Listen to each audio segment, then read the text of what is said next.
অনেকগুলো ফর্মুলা আমরা দেখছি, আমরা শুনছি, এবং এই প্রত্যেকটা ফর্মুলার সাথে জড়িত পাকিস্তান বিশ্বকাপে খেলবে কি খেলবে না, বাংলাদেশ বিশ্বকাপে যাচ্ছে না, এবং পাকিস্তানও যদি শেষ পর্যন্ত বিশ্বকাপে না খেলার সিদ্ধান্তে অটল থাকে, মানে এরকম যে সিদ্ধান্তের কথাগুলো আমরা শুনছি, তাহলে আমরা একদম জিতে যাব। এক হাত শক্তিশালী ছিল, তখন দুই হাত শক্তিশালী হবে। এই ফর্মুলাগুলো নিয়ে আলোচনা করব। সবশেষ যে ঘটনা ঘটেছে, যারা পাকিস্তানপন্থী ছিলেন, সাপোর্ট করছিলেন, অনেকে গালিগালাজ করছিলেন, আপনাদের যথেষ্ট মন খারাপ হওয়ার মতো উপকরণ উপাদান আজকের সারাদিনে জেনারেট হয়েছে। সেইটা যাওয়ার আগে একটা ফর্মুলা আপনাদেরকে জানিয়ে দিতে পারি। 3-in-1 ফর্মুলা, কুল অ্যান্টিপারস্পিরেন্ট ডিওডোরেন্ট স্ট্রিক, যেটা আপনার ঘাম কন্ট্রোল করবে, 24 আওয়ার্স আন্ডার আর্মকে শুষ্ক রাখবে এবং কাপড়ে কোনো দাগ হতে দেবে না। কিন্তু পাকিস্তানিরা, পাকিস্তান ক্রিকেট বোর্ড বাংলাদেশের মানুষের, বিসিবির মনে, অন্তরে, হৃদয়ে দাগ করে দিয়েছে ভাই, নো ডাউট। কি বলা হয়েছে, কি আলোচনা হয়েছে, এটা কিছুটা হলেও বিব্রতকর শুনতে এবং বলতে। কারণ আমি যতগুলো কন্টেন্ট বানিয়েছি পাকিস্তানের বিশ্বকাপ ভবিষ্যৎ নিয়ে, গতকালকেও যে কন্টেন্টটা বানিয়েছিলাম সেখানটায় বলা হচ্ছিল, যেই তথ্যটা পেয়েছিলাম, যে তারা তাদের দেশের সেনাপ্রধান ফিল্ড মার্শাল আসিম মুনির তার ডিসিশনের জন্য ওয়েট করছে। ফ্রাইডে অর মানডের যে ডেডলাইনটা দেওয়া হয়েছিল, সেই ডেডলাইনের মধ্যে পাকিস্তান একটা বড় ডিসিশন নিতে যাচ্ছে, যেহেতু ফিল্ড মার্শাল আসিম মুনির এই ব্যাপারে ফাইনালি ইনভলভ হয়েছে regarding their participation in the upcoming টি-20 ওয়ার্ল্ড কাপ 2026 ইন ইন্ডিয়া। এখন জানা যাচ্ছে যে পাকিস্তানের প্রধানমন্ত্রী শাহবাজ শরীফের সাথে মহসিন নকভির যে বৈঠক হয়েছিল, যেই বৈঠকটা হয়েছিল সোমবারে, গত সোমবারে হয়েছিল, সেই সোমবারের বৈঠকের পর আজকে প্রথমবার জানা যাচ্ছে শাহবাজ শরীফ বাংলাদেশের মানুষের জন্য যথেষ্ট দুঃখী, তার মন যথেষ্ট ভারাক্রান্ত। শাহবাজ শরীফের বুক ব্যথা করছিল, অনেকটাই বুকে বিঁধেছিল, বাংলাদেশ কেন বিশ্বকাপে খেলতে পারবে না।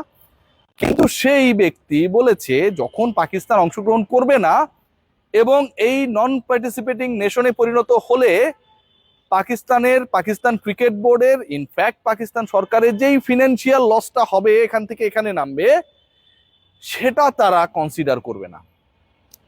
সেই ফিনান্সিয়াল লসকে তারা গ্রহণ করে বাংলাদেশের পক্ষে ভাইয়ের পাশে এসে দাঁড়াবে, এরকম ডিসিশন নিতে পাকিস্তানের প্রধানমন্ত্রী শাহবাজ শরীফ আগ্রহী না। মানে বাংলাদেশের মানুষের জন্য তার বুকে ব্যথা রয়েছে, সেক্লো, ফিনিক্স, ম্যাক্সপ্রো, অনেক টাইপের যে ওষুধগুলো রয়েছে, গ্যাসের ওষুধ খাচ্ছে নিশ্চয়ই, কিন্তু সেই ব্যথাটা এতটা না যেই ব্যথা আসলে তার অর্থ হারানোর জন্য হচ্ছে। So Pakistan is going to be the participant of the upcoming টি-20 ওয়ার্ল্ড কাপ।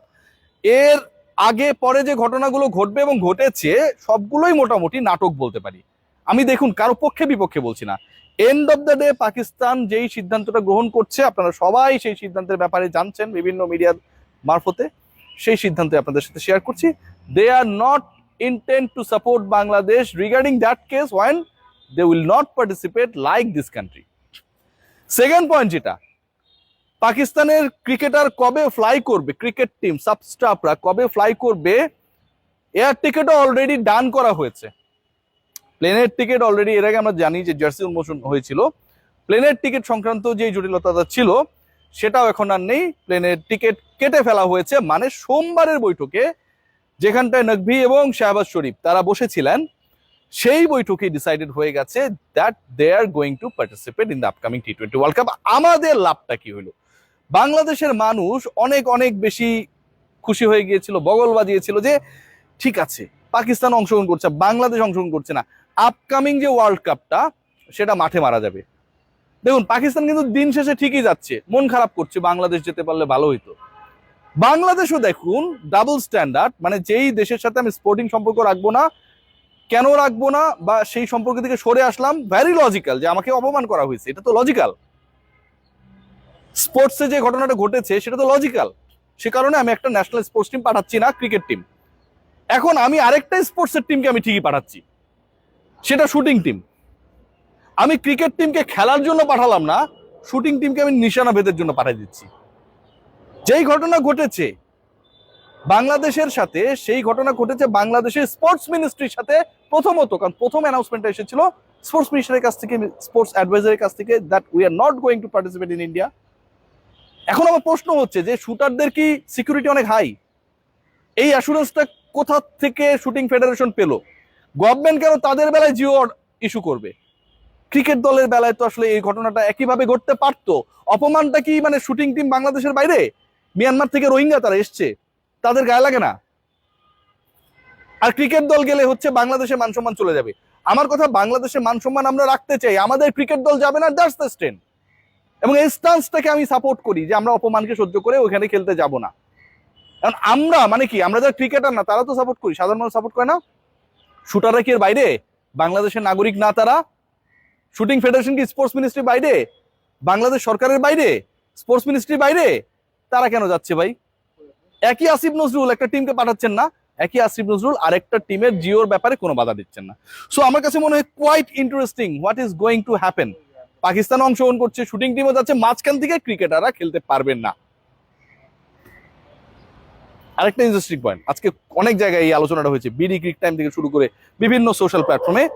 8বার জয়শা মহসিন নাকভিকে কল করছে এবং নাকভি একটা কলও ধরে নেই। এটাতে আমাদের কি হয়েছে? কি লাভটা হয়েছে? বাংলাদেশের লাভটা কি হয়েছে? মহসিন নাকভি, জয়শা, তাদের মধ্যে ফোনালাপ হইলে কি না হইলে কি? ফোনালাপটা হলে কি পাকিস্তান অংশগ্রহণ করা থেকে দূরে থাকতো, নাকি বাংলাদেশকে বলতো যে ঠিক আছে তোমাকে আমরা নিচ্ছি, শ্রীলঙ্কায় গিয়ে খেলো? কোনোটাই হইতো না। আমাদের সকল গণমাধ্যমে এই খবরটা যে জয়শাকে পাত্তা দিচ্ছে না মহসিন নাকভি। আসিফ মহসিন নাকভি হচ্ছে বাংলাদেশের জামাতে ইসলামের আমির মিস্টার শফিক সাহেব অথবা তারেক রহমান সাহেব, এরকম লেভেলের কেউ, আমাদের আনন্দের শেষ নাই। নাকভি হচ্ছে জয়শার ফোন ধরে নেই, আমাগর আনন্দের শেষ নেই। কি কারণে ভাই? উনি কি ডক্টর শফিকুর রহমান নাকি তারেক রহমান? কেউই তো না। আরেক দেশের কে কার ফোন ধরে নেই সেটার মানে আমাদের কাছে কোনো প্রমাণও নাই, কিন্তু বাঙালির খুশির শেষ নেই। আমার কাছে মনে হয় ঘটনাটা উল্টা হয়েছে। জয় শাহকেই আসলে নাকভি ফোন দিছিল এবং সেই ফোনটা 8বার না আরো অনেকবার সেই ফোন দেওয়া হয়েছে। শেষ পর্যন্ত I am pretty sure Jay Shah Mohsin নাকভির ফোন ধরে নেয়। এখন কে এগিয়ে থাকবে? যে আগে সার্কুলেট করবে। পাকিস্তানি গণমাধ্যম সার্কুলেট করে দিয়েছে মহসিন নাকভি জয়শাকে পাত্তা দিচ্ছে না, জয়শা ফোন করে করে মোবাইলের ব্যাটারি শেষ করে ফেলেছে, কিন্তু মহসিন নাকভি ভাই ফোন ধরে নেয়। এটাতে যে লাভটা হয়েছে, পাকিস্তানিতে কোনো লাভ হোক আর না হোক, বাংলাদেশের মানুষজন বেজায় খুশি হয়েছে নাকভির ফোন জয়শা ধরে নেয়।